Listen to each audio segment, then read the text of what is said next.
दोस्तों नमस्कार। दोस्तों एनसीईआरटी श्रृंखला में आज की वीडियो में आप पढ़ेंगे 7वीं कक्षा के इतिहास हमारे अतीत भाग 2 का अध्याय 2 नए राजा और उनके राज्य। तो आइए शुरू करते हैं आज का अध्याय। दोस्तों 7वीं शताब्दी के बाद कई राजवंशों का उदय हुआ और इस मानचित्र में आप भारतीय उपमहाद्वीप के विभिन्न हिस्सों में 7वीं से 12वीं शताब्दी के बीच शासन करने वाले प्रमुख राजवंशों के बारे में देखेंगे। तो ये देखिए यहाँ पर जो राजवंश हैं उनके बारे में आइए जानते हैं। गुर्जर प्रतिहार राजवंश है, परमार वंश है, चंदेल हैं, इसके अलावा देखिए पाल हैं और यहाँ पर राष्ट्रकूट हैं और पूर्वी चालुक्य हैं तथा इसी प्रकार से यहाँ पर देखिए चोल राजवंश है। तो ये जो सीमाएं दिखाई गई हैं ये परिवर्तनशील सीमाएं हैं जो कि राज्यों में और उनके काल के अनुसार कुछ इसमें परिवर्तन होता रहता था। तो ये विभिन्न राजवंशों की जो है वो सीमाएं हैं। इसमें गुर्जर प्रतिहार, राष्ट्रकूट, पाल, चोल और चहमान यानी चौहानों के स्थान का निर्धारण आप देख सकते हैं यहाँ पर किस प्रकार से किया गया है। दोस्तों नए राजवंशों का उदय तो 7वीं शताब्दी आते आते उपमहाद्वीप के विभिन्न भागों में बड़े भूस्वामी और योद्धा जो हैं वो सरदार जो आए अस्तित्व में आ चुके थे। राजा लोग इन्हें अपने मातहत या सामंत के रूप में मान्यता देते थे। 7वीं शताब्दी में उपमहाद्वीप में कुछ बड़े भूस्वामी और योद्धा सरदार अस्तित्व में आए और राजा उन्हें अपने मातहत या सामंत के रूप में मान्यता देते थे। और उनसे क्या उम्मीद की जाती थी? और इन सामंतों से ये उम्मीद की जाती थी कि वे राजा और स्वामी के लिए उपहार लाएं, उनके दरबार में हाजिरी लगाएं और उन्हें सैन्य सहायता प्रदान करें। अधिक सत्ता और संपदा हासिल करने पर सामंत अपने आप को महासामंत, महामंडलेश्वर जिसका अर्थ होता है पूरे मंडल का महान स्वामी इत्यादि घोषित करते थे। और कभी कभी वे अपने स्वामी के आधिपत्य से स्वतंत्र हो जाने का भी दावा करते थे। इसी तरह का एक उदाहरण दक्कन में राष्ट्रकूटों का था। शुरुआत में जो राष्ट्रकूट थे वे कर्नाटक के चालुक्य राजाओं के अधीनस्थ थे। 8वीं शताब्दी के बीच में एक राष्ट्रकूट प्रधान दंतिदुर्ग ने अपने चालुक्य स्वामी की अधीनता से इनकार कर दिया, उसे हराया और हिरण्यगर्भ जिसका अर्थ होता है सोने का गर्भ, हिरण्यगर्भ नामक एक उसने अनुष्ठान किया। जब यह अनुष्ठान ब्राह्मणों की सहायता से संपन्न किया जाता था तो ये मान लिया जाता था कि इससे याजक यानी जो जजमान है वो जन्मना क्षत्रिय न होते हुए भी क्षत्रिय के रूप में दोबारा क्षत्रियत्व प्राप्त कर लेता था। तो आपसे अगर ये पूछा जाए कि हिरण्यगर्भ अनुष्ठान क्या होता था तो दोस्तों हिरण्यगर्भ अनुष्ठान जो था ये ब्राह्मणों की सहायता से किया जाता था और जन्म से क्षत्रिय न होने वाला व्यक्ति भी इस अनुष्ठान को संपन्न करने के बाद क्षत्रित्व धारण कर लेता था। ये देखिए कुछ अन्य उदाहरणों में जो उद्यमी परिवार थे उनके पुरुषों ने अपनी राजशाही कायम करने के लिए सैन्य कौशल का इस्तेमाल किया। मिसाल के तौर पर कदम्ब, मयूर शर्मण और गुर्जर प्रतिहार हरिचंद ब्राह्मण थे जिन्होंने अपने परंपरागत पेशे को छोड़कर शस्त्र को अपना लिया और कदम्ब मयूर शर्मण ने कर्नाटक और गुर्जर प्रतिहार ने राजस्थान में अपने राज्य सफलतापूर्वक स्थापित किए थे। अब आइए जानते हैं राज्यों में प्रशासन किस प्रकार से चलता था। तो ये जो नए राज्य आए थे इन राजाओं में से कईयों ने महाराजाधिराज यानी राजाओं के राजा, त्रिभुवन चक्रवर्ती यानी 3 भुवनों का स्वामी और इसी तरह की अन्य भारी भरकम उपाधियां धारण की। लेकिन इस तरह के दावों के बावजूद वो अपने सामंतों और साथ ही साथ किसान, व्यापारी और ब्राह्मणों के संगठनों के साथ अपनी सत्ता की साझेदारी करते थे। दोस्तों इन सभी राज्यों में उत्पादक जो थे यानी किसान, पशुपालक और कारीगर इनके द्वारा संसाधन इकट्ठे किए जाते थे। इनको अक्सर अपने उत्पादों का एक हिस्सा त्यागने के लिए मनाया या बाध्य किया जाता था और कभी कभी इस हिस्से को लगान मानकर वसूला जाता था क्योंकि प्राप्त करने वाला भूस्वामी होने का दावा करता था और राजस्व जो था ये व्यापारियों से भी उनके व्यापार करने की सुविधा के बदले लिया जाता था। आइए देखते हैं 400 कर की क्या व्यवस्था थी। तमिलनाडु में शासन करने वाले जो चोल वंश के अभिलेखों में विभिन्न किस्म के करों के लिए 400 से ज्यादा सूचक शब्द मिलते हैं। सबसे अधिक उल्लिखित कर वेट्टी, याद रखिएगा वेट्टी जो है ये कर नगद की बजाय जबरन श्रम के रूप में वसूला जाता था। यानी जबरन श्रम और कदमाई यानी कि भू राजस्व थे और मकान पर छाजन डालने पर लगने वाला कर, खजूर या ताड़ के पेड़ पर चढ़ने के लिए सीढ़ी के इस्तेमाल पर लगने वाला कर, पारिवारिक संपत्ति का उत्तराधिकार हासिल करने के लिए लगने वाला कर इत्यादि का भी इसमें उल्लेख मिलता है। तो आपसे अगर ये पूछा जाए कि वेट्टी कर जो है वो क्या था तो वेट्टी कर जबरन श्रम के रूप में वसूला जाता था, ये नकद नहीं लिया जाता था और चोल वंश के अभिलेखों में इसका वर्णन मिलता है। दोस्तों, जो संसाधन थे वो राजा की व्यवस्था का वित्तीय आधार बनते थे। ये मंदिरों और किलों या दुर्गों के निर्माण में प्रयोग किए जाते थे और संसाधन जो थे उन युद्धों को लड़ने में भी प्रयोग होते थे, जिनसे लूट की शक्ल में धन मिलने की और जमीन और व्यापारिक मार्गों के प्रयोग की संभावना बनती थी। राजस्व वसूली के लिए पदाधिकारियों की नियुक्ति सामान्यतः प्रभावशाली परिवारों के बीच से की जाती थी और यह प्रायः वंशानुगत होती थी। सेना में भी ऐसा होता था। कई बार राजा के निकट संबंधी बड़े ओहदों पर स्थापित होते थे। अब आइए देखते हैं प्रशस्तियां और भूमि अनुदान। प्रशस्तियों के बारे में आपने पिछले कक्षा में पढ़ा था। प्रशस्तियां क्या होती हैं? तो प्रशस्तियां ऐसे ब्यौरे होते हैं जो शब्दशः सत्य नहीं हो सकते हैं, क्योंकि इनमें राजाओं की प्रशंसा में अत्यंत अतिशयोक्तिपूर्ण वर्णन भी किए जा सकते थे। लेकिन ये प्रशस्तियां हमें बताती हैं कि शासक खुद को कैसा दर्शाना या प्रदर्शित करना चाहते थे। मिसाल के लिए सूरवीर विजयी योद्धा के रूप में ये विद्वान ब्राह्मणों द्वारा रची गई और अक्सर प्रशासन में मदद करती थी। दोस्तों, ये देखिए कि राजा लोग प्रायः ब्राह्मणों को भूमि अनुदान से पुरस्कृत करते थे और ये ताम्र पत्रों पर अभिलिखित होते थे जो भूमि पाने वाले को दिए जाते थे। ये जो ताम्रपत्र आप देख रहे हैं, ये थोड़ा संस्कृत और तमिल में लिखा हुआ ताम्रपत्रों का एक संग्रह है और इसमें 9वीं शताब्दी में एक शासक के द्वारा दिए गए भूमि अनुदान का उल्लेख किया गया है।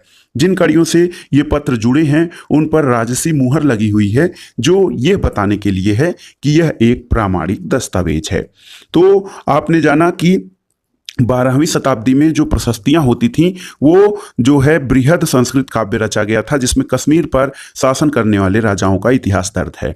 जो 12वीं शताब्दी में एक संस्कृत काव्य रचा गया, इसमें कश्मीर पर शासन करने वाले राजाओं की वंशावली और उनका इतिहास दिया गया है। इसे कल्हड़ नाम के एक रचनाकार द्वारा लिखा गया था। तो कल्हड़ के द्वारा जो लिखा गया ये संस्कृत भाषा का ग्रंथ था, इसका नाम राजतरंगिणी था। दोस्तों, कल्हड़ ने अपना वृत्तांत लिखने के लिए शिलालेख, दस्तावेज, प्रत्यक्षदर्शियों के वर्णन और पहले के इतिहास समेत अनेक तरह के स्रोतों का इस्तेमाल किया था। प्रशस्तियों के लेखकों से भिन्न यह अक्सर शासकों और उनकी नीतियों के बारे में आलोचनात्मक रुख दिखलाता है, इसलिए 12वीं शताब्दी के लिए यह एक असाधारण ग्रंथ था। यहां देखिए, बॉक्स में आपको कुछ विशिष्ट जानकारी मिलेगी। नागभट्ट की उपलब्धियां। दोस्तों, कई शासक जो थे उन्होंने प्रशस्तियों में अपनी उपलब्धियों का बखान किया है और आपने पिछले वर्ष गुप्त शासक समुद्रगुप्त की प्रशस्ति के बारे में पढ़ा था। समुद्रगुप्त की प्रशस्ति जो कि प्रयाग प्रशस्ति है और हरिसेन द्वारा लिखी गई थी। संस्कृत में जो नागभट्ट की प्रशस्ति है ये संस्कृत में लिखी गई और ग्वालियर में पाई गई एक प्रशस्ति में प्रतिहार वंश का जो शासक नागभट्ट है उसके काम का वर्णन इस प्रकार से दिया गया है कि आंध्र, सैंधव, विदर्भ और कलिंग के राजा उसके आगे तभी धराशायी हो गए जब वे राजकुमार थे और उन्होंने कन्नौज के शासक चक्रयुद्ध को विजित किया। उन्होंने बंग, अनर्त, मालवा, किरात, तुरुस्क, वत्स, मत्स्य और अन्य राजाओं को भी पराजित किया। तो ये नागभट्ट की उपलब्धियों के बारे में संस्कृत में लिखी गई प्रशस्ति ग्वालियर मध्य प्रदेश में पाई गई थी। भूमि के साथ क्या क्या दिया जाता था? जो भूमि दिए जाते थे राजाओं द्वारा अनुदान के रूप में ब्राह्मणों को, तो उसमें उसके साथ क्या क्या दिया जाता था? तो चोलों द्वारा दिए गए एक भूमि अनुदान का तमिल भाग का अंश है कि हमने मिट्टी के मेड़े बनाकर कांटेदार झाड़ियां लगाकर भूमि की सीमाओं को चिन्हित कर दिया है। इस भूमि पर फलदार वृक्ष, पानी, भूमि, बगीचे, फलोद्यान, पेड़, कुएं, खुली जगह, चरागाह, एक गांव, बाबी, चबूतरे, नहरें, खाइयां, नदियां, दलदली जमीन, हौज, अन्नागार, मछलियों के तालाब, मधुमक्खियों के छत्ते और गहरी झीलें हैं। तो ये सारी चीजें भूमि के साथ दी जाती थीं। दोस्तों, अब आइए देखते हैं धन के लिए युद्ध। जो प्राचीन काल में या मध्यकालीन जो हमारा समय रहा, वहां पर धन के लिए भी युद्ध होता था। राजाओं को चलाने या अपने राजवंश के प्रशासन और उनकी व्यवस्था देखने के लिए धन की आवश्यकता पड़ती थी और प्रत्येक शासक राजवंश का आधार कोई क्षेत्र विशेष था और वे दूसरे क्षेत्रों पर नियंत्रण करने का प्रयास करते थे। कोई राजा एक क्षेत्र विशेष में अपना प्रभुत्व जमा कर अन्य क्षेत्रों या अपने क्षेत्र के बाहरी भाग पर प्रभुत्व जमाने और नियंत्रण करने का प्रयास करते थे और इसमें एक बहुत ही महत्वपूर्ण क्षेत्र था गंगा घाटी में कन्नौज नगर। गुर्जर, प्रतिहार, राष्ट्रकूट और पाल वंशों के शासक सदियों तक कन्नौज के ऊपर नियंत्रण को लेकर आपस में लड़ते रहे। चूंकि इस लंबी लड़ाई में 3 पक्ष थे, इसलिए इतिहासकारों ने प्रायः इसकी चर्चा त्रिपक्षीय संघर्ष के रूप में की है। तो आइए एक नया तथ्य आपको मिला। त्रिपक्षी संघर्ष क्या था? तो दोस्तों, त्रिपक्षी संघर्ष जो था वो गंगा घाटी में एक कन्नौज नगर प्रसिद्ध था। उसमें गुर्जर प्रतिहार, राष्ट्रकूट और पाल वंश के शासक जो थे, इन तीनों के बीच कन्नौज पर अधिकार के लिए संघर्ष चला काफी समय तक, जिसको कि त्रिपक्षी संघर्ष के रूप में जाना जाता है। दोस्तों, शासकों ने बड़े मंदिरों का निर्माण कराकर अपनी सत्ता और संसाधनों का प्रदर्शन करने का भी प्रयास किया था। इसलिए जब वे दूसरे राज्यों पर आक्रमण करते थे तो मंदिरों को भी अपना निशाना बनाते थे, जो कभी कभी बहुत अधिक संपन्न होते थे। अफगानिस्तान के गजनी का जो सुल्तान मोहम्मद था, ऐसे शासकों में सबसे प्रसिद्ध है और उसने 997 ईस्वी से 1030 ईस्वी तक शासन किया और अपने नियंत्रण का विस्तार मध्य एशिया के भागों, ईरान और उपमहाद्वीप के उत्तर पश्चिमी हिस्से तक किया। वह लगभग हर साल उपमहाद्वीप पर हमला करता था और उसका निशाना जो होता था वो संपन्न मंदिर, जिसमें गुजरात का सोमनाथ मंदिर भी शामिल था। महमूद जो धन उठा ले गया, उसका बड़ा हिस्सा गजनी में एक वैभवशाली राजधानी के निर्माण में खर्च हुआ था। तो दोस्तों, ये जो धनों की लूटपाट या धन की लूटपाट की जाती थी, वो उसमें अफगानिस्तान के गजनी का सुल्तान महमूद जो था वो सबसे महत्वपूर्ण था। उसने गुजरात के सोमनाथ मंदिर को भी निशाना बनाकर वहां से काफी मात्रा में धन की लूटपाट की थी। सुल्तान महमूद अपने द्वारा जीते गए लोगों के बारे में कई बातें जानना चाहता था। उसने अलबरूनी नाम के एक विद्वान को इस उपमहाद्वीप का लेखा जोखा लिखने का काम सौंपा था और अलबरूनी की कृति अरबी में लिखी गई। उसका नाम है किताब उल हिंद या किताब अल हिंद, जो आज भी इतिहासकारों के लिए मध्यकालीन इतिहास को जानने का एक महत्वपूर्ण स्रोत है। अलबरूनी ने इसे तैयार करने के लिए संस्कृत के विद्वानों से संपर्क किया था। युद्ध करने वाले दूसरे राजाओं में चहमान भी थे, जिनको कि चौहान वंश के नाम से जाना जाता था। ये बाद में चौहानों के रूप में जाने गए और चौहानों का जो क्षेत्र था वो दिल्ली और अजमेर के आसपास का क्षेत्र था।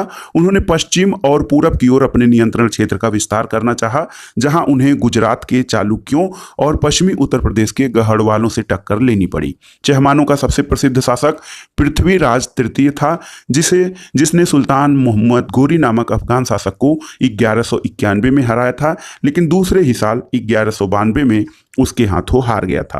तो देखिए, एक महत्वपूर्ण प्रश्न आपको यहाँ से ये मिला कि जो पृथ्वीराज चौहान था, या जिस प्रसिद्ध चौहान वंश के जिस प्रसिद्ध शासक पृथ्वीराज चौहान के बारे में हम जानते हैं, वो उसका जो नाम था वो पृथ्वीराज तृतीय था और उसका शासनकाल 1168 से 1192 था।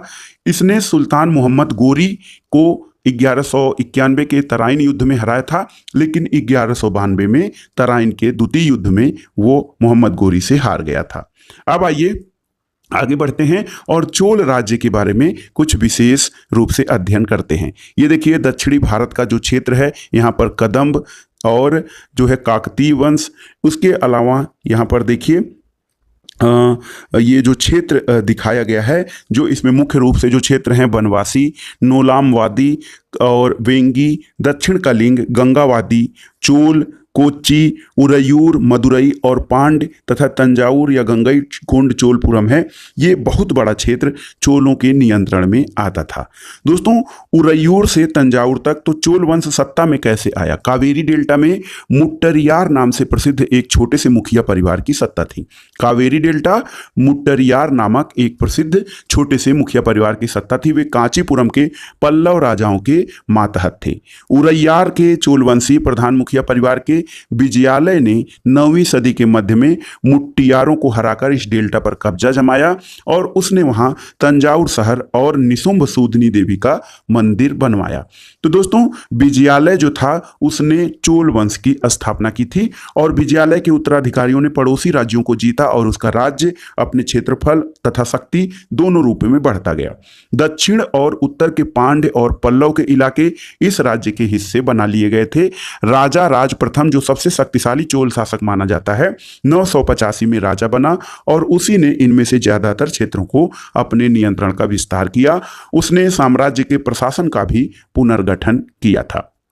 दोस्तों, राजा राज के पुत्र राजेंद्र प्रथम ने उसकी नीतियों को जारी रखा और उसने गंगा घाटी, श्रीलंका और दक्षिण पूर्व एशिया के देशों पर भी हमला किया और इन अभियानों के लिए उसने एक जल सेना भी बनाई थी। तो चोल वंश का जो प्रसिद्ध शासक रहा राजा राज प्रथम, उसने अपने जो क्षेत्र था उसका विस्तार किया और अपने प्रभुत्व का विस्तार किया और उसी के पद चिन्हों पर चलते हुए उसका पुत्र राजेंद्र प्रथम, जिसको कि राजेंद्र चोल कहा जाता है, उसने अपने क्षेत्र का भारी विस्तार किया और इस विस्तार के लिए उसने नौसेना की स्थापना की थी। दोस्तों, अब आइए देखते हैं चोल साम्राज्य में भव्य मंदिर और कांस्य मूर्तिकला के संबंध में।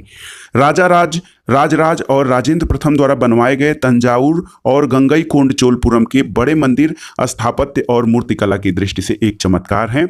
चोल मंदिर अक्सर अपने आसपास विकसित होने वाली बस्तियों के केंद्र बन गए। मंदिर जो थे ये शिल्प उत्पादन के केंद्र थे।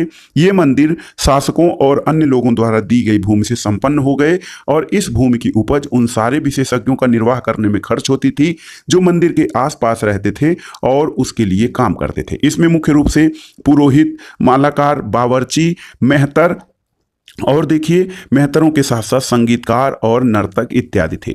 दूसरे शब्दों में मंदिर सिर्फ पूजा आराधना के केंद्र नहीं थे, वे आर्थिक, सामाजिक, सांस्कृतिक जीवन के केंद्र भी थे। मंदिर के साथ जुड़े हुए शिल्पों में जो सबसे विशिष्ट था वो था कांस्य प्रतिमाएं बनाने का काम। चोल कांस्य प्रतिमाएं संसार की भव्य उत्कृष्ट कांस्य प्रतिमाओं में गिनी जाती हैं और ज्यादातर प्रतिमाएं देवी देवताओं की होती थीं, लेकिन कुछ प्रतिमाएं भक्तों की भी बनाई गई थी। यहाँ पर देखिए ये है गंगईकोंड चोलपुरम का एक मंदिर। छत जिस तरह से क्रमशः पतली होती गई है उस पर गौर करें। बाहरी दीवारों को सजाने के लिए पत्थर की प्रतिमाएं अलंकृत की गई हैं और जिसके कारण ये जो गंगईकोंड चोलपुरम का मंदिर है बहुत भव्य और अत्यधिक विशिष्टता रखने वाला मंदिर है। दोस्तों, यहाँ पर एक कांस्य चित्र या कांस्य प्रतिमा बनाई गई है जो कि चोल साम्राज्य की कला और संस्कृति का एक विशिष्ट नमूना है। इसे बहुत ही सावधानी से अलंकृत किया गया है और जो चोल प्रतिमाएं हैं उनको विश्व में उनके उत्कृष्ट कलाकृतियों के नाते बहुत ही महत्वपूर्ण स्थान है। दोस्तों, यहाँ पर एक चित्र देखिए, ये 9वीं शताब्दी में तमिलनाडु का एक जल द्वार है। हौज से नदी की शाखाओं में पानी के प्रवाह के जरिए इसे नियंत्रित किया जाता था और इससे पानी के खेत सींचे जाते थे। कई जगहों पर फसलों की सिंचाई कृत्रिम रूप से करना जरूरी था और सिंचाई के लिए कई पद्धतियां अपनाई जाती थी। चोल वंश में सिंचाई के लिए कुएं खोदे गए और कुछ जगहों पर बारिश या वर्षा के पानी को इकट्ठा करने के लिए विशाल सरोवर बनाए गए। दोस्तों, सिंचाई के काम की योजना की जरूरत होती है, जैसे श्रम और संसाधनों को व्यवस्थित करना, इन कामों की देखरेख करना और ये तय करना कि पानी का बंटवारा कैसे किया जाए। ज्यादातर नए शासकों साथ ही साथ गांव में रहने वाले लोगों ने इन गतिविधियों में सक्रिय रूप से दिलचस्पी दिखाई थी। कृषि और सिंचाई के बाद आइए जानते हैं साम्राज्य का प्रशासन किस प्रकार से चलता था। दोस्तों, चोल साम्राज्य का प्रशासन जो था वो कैसे व्यवस्थित था उसके बारे में जानते थे। किसानों की बस्तियां उर कहलाती थीं। किसानों की बस्तियां चोल साम्राज्य में उर कही जाती थीं और सिंचित खेती के साथ बहुत ये और भी समृद्ध होती गईं। इस तरह गांव के समूह को नाडु कहा जाता है। नाडु जो है दोस्तों, जो कि तमिलनाडु शब्द में लास्ट में लगा है, नाडु का अर्थ होता है गांवों का समूह। ग्राम परिषद और नाडु न्याय करने और कर वसूलने जैसे कई प्रशासकीय कार्य भी करते थे। वेल्लाल जाति के धनी किसानों को केंद्रीय चोल सरकार की देखरेख में नाडु के कामकाज में अच्छा खासा नियंत्रण हासिल था। तो वेल्लाल जाति के जो धनी किसान थे उनको चोल सरकार में नाडु के कामकाज में जो है वो उनको नियंत्रण था और उनमें से कई धनी भूस्वामियों को चोल राजाओं ने सम्मान के रूप में मूवेंद वेलन यानी 3 राजाओं को अपनी सेवाएं प्रदान करने वाला वेलन या किसान कहा था। इसके अलावा अरैयार या प्रधान जैसी उपाधियां उन धनी किसानों को दी गई थी और उन्हें केंद्र में महत्वपूर्ण राजकीय पद भी दिए गए थे। तो हमने देखा कि ब्राह्मणों को समय समय पर भूमि अनुदान या ब्रह्मदेय प्राप्त हुआ। ब्रह्मदेय उस भूमि को कहा जाता था जो ब्राह्मणों को अनुदान के रूप में दी जाती थी। परिणाम स्वरूप कावेरी घाटी और दक्षिण भारत के दूसरे हिस्सों में ढेरों ब्राह्मण बस्तियां अस्तित्व में आई। प्रत्येक जो ब्रह्मदेय था उनकी देखरेख प्रमुख ब्राह्मण भूस्वामियों की एक सभा द्वारा किया जाता था। ये सभाएं बड़ी ही कुशलतापूर्वक काम करती थीं। इनके निर्णय शिलालेखों में प्रायः मंदिर की पत्थर की दीवारों पर ब्यौरेवार दर्ज किए जाते थे। नगरम क्या था? तो नगरम नाम से ज्ञात व्यापारियों के संघ भी अक्सर शहरों में प्रशासनिक कार्य संपादित करते थे। दोस्तों, तमिलनाडु तमिलनाडु के चिंगलपुट जिले के उत्तर मेरूर से प्राप्त अभिलेखों में इस बात का वर्णन किया गया है कि ब्राह्मणों की सभा का संगठन किस प्रकार से किया जाता था। इसमें मुख्य रूप से सिंचाई के कामकाज, बाग बगीचे, मंदिरों इत्यादि की देखरेख के लिए सभा में विभिन्न समितियां होती थीं। इनमें सदस्यता के लिए जो लोग योग्य होते थे उनके नाम तालपत्र के छोटे टिकटों पर लिखे जाते थे और मिट्टी के बर्तन में रख दिए जाते थे, और किसी छोटे लड़के को हर समिति के लिए एक के बाद एक टिकट निकालने के लिए कहा जाता था। आइए देखते हैं कि जो चोल साम्राज्य में भूमि के कुछ प्रकार थे वो किस प्रकार का था। तो ये देखिए, भूमि की जो कोटियां या प्रकार थी, वेल्लन वगाई। वेल्लन बगाई क्या था? तो वेल्लन बगाई भूमि जो थी वो गैर ब्राह्मण किसान स्वामी की भूमि होती थी। ब्रह्मदेव ब्राह्मणों को उपहार में दी गई भूमि होती थी। शाला भोग किसी विद्यालय के रख रखाव के लिए भूमि।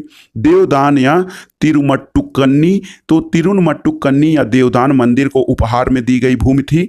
और पल्लिचद्दम जो था वो जैन संस्थानों को दी गई भूमि थी। तो ये भूमि के प्रकार हैं, आप इनको अलग से नोट कर लीजिएगा। ये कभी ना कभी आपको कला, संस्कृति या प्राचीन इतिहास, मध्यकालीन इतिहास के अंतर्गत आपसे मिलान के लिए दे सकता है। एक बार फिर से, वेल्लन वगाई गैर ब्राह्मण किसान की भूमि थी। ब्रह्मदेव ब्राह्मणों को उपहार या अनुदान में दी गई भूमि। शाला भोग किसी विद्यालय के रख रखाव के लिए भूमि थी। देवदान या तिरुमट्टुकन्नी ये मंदिर को उपहार में दी गई भूमि थी। और पलिचद्दम ये जैन संस्थानों को दी गई भूमि होती थी। अब दोस्तों, अब देखते हैं कि जो है तांग वंश के युग का चीन कैसा था। उसके पहले आइए जानते हैं अभिलेख और लिखित सामग्री के बारे में। उत्तर मेरूर अभिलेख के अनुसार सभा की जो सदस्यता होती थी उसके लिए ऐसे इच्छुक लोगों को भूमि का स्वामी होना चाहिए जहां से भू राजस्व वसूला जाता था। उनके पास अपना घर होना चाहिए था। उनकी उम्र 35 से 70 वर्ष की होनी चाहिए। उन्हें वेदों का ज्ञान होना चाहिए, प्रशासनिक मामलों की अच्छी जानकारी, और 3 सालों में किसी समिति का सदस्य होना चाहिए। और यदि वह 3 सालों में किसी समिति का सदस्य रहा हो तो वो फिर आगे समिति का सदस्य नहीं बन सकता है।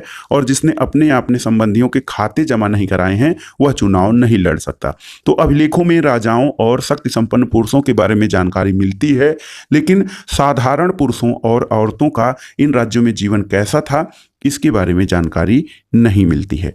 अब आइए अतिरिक्त अध्ययन में देखते हैं तांग वंश के युग का चीन। तो दोस्तों, चीन में तांग राजवंश के तहत एक साम्राज्य स्थापित हुआ था। तांग वंश चीन का महत्वपूर्ण वंश रहा है।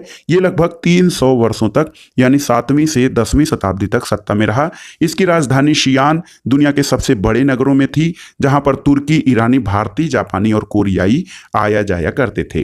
तांग साम्राज्य जो है वो परीक्षा के माध्यम से नियुक्त की गई नौकरशाही द्वारा प्रशासित किया जाता था। देखिए, बहुत ही महत्वपूर्ण है। तांग वंश के जो प्रशासन का कार्य था वो एक परीक्षा के द्वारा जो पास करने वाले लोग होते थे या उनको ही नौकरशाही का उत्तरदायित्व सौंपा जाता था। इस परीक्षा में हर इच्छुक व्यक्ति बैठ सकता था और अधिकारियों के चयन की यह व्यवस्था कुछ बदलावों के साथ 1911 तक कायम रही। तो दोस्तों, भारतीय उपमहाद्वीप में प्रचलित व्यवस्थाओं से तांग वंश के युग की व्यवस्था थोड़ी अलग थी, क्योंकि हमारे यहाँ जो पद बनाए जाते थे वो राजाओं के संबंधियों को या विशेषकर धनी व्यक्तियों को दिए जाते थे। इसके अलावा ये पद वंशानुगत होते थे, यानी उनकी मृत्यु के बाद उनका पुत्र उसी पद पर या बड़े ओहदे पर स्थापित हो जाता था या नियुक्त हो जाता था। लेकिन तांग वंश की व्यवस्था भारतीय प्रशासनिक व्यवस्था से पूरी तरह अलग थी। तो दोस्तों, ये था 7वीं कक्षा के इतिहास हमारे अतीत भाग 2 का दूसरा। वीडियो कैसा लगा हमें कमेंट बॉक्स में जरूर बताइएगा। वीडियो को लाइक करें, शेयर करें। वीडियो देखने के लिए धन्यवाद। नमस्कार दोस्तों।